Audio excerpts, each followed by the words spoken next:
Pastor, Yan na naman si Pastor. yayaan na na naman naman tayo tayo niyan. magsimba bukas. Brother, Ay, Pastor, pwede ko ba kayong i-invite bukas sa church? sabi ko sa inyo eh.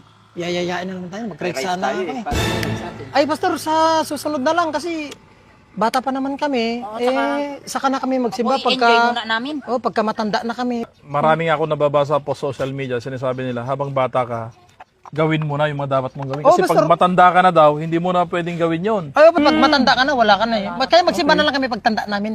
Pero alam nyo ba, isa yan sa pinaka itinatanim ng kaaway sa atin na kasinungalingan. Alam nyo ba, libo-libo ang promise ng Panginoon na napakarami niyang pangako.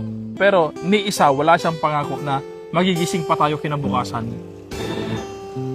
Diba? Diba pag natulog ka, may kamalayan ka pa ba?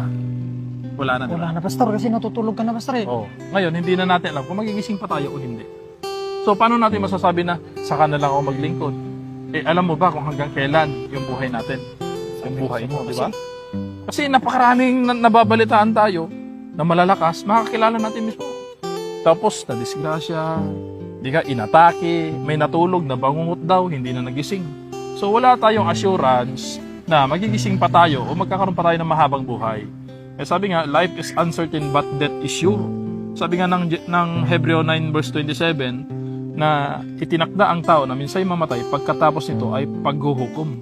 Ang nakakatakot nito, yung buhay natin ay pinahiram ng ating Panginoon Diyos dito sa mundo, pag hindi natin nagamit sa tama at hindi natin nagamit sa paglilingkod sa Kanya, pag tayo namatay, ano yung hahatol sa atin? Kilala natin siya, pero hindi naman tayo naglingkod sa Kanya.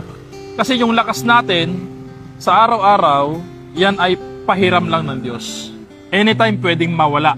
Kaya walang kasiguraduhan. Kaya hanggat may panahon tayo, ay maglingkod na tayo sa ating Panginoon.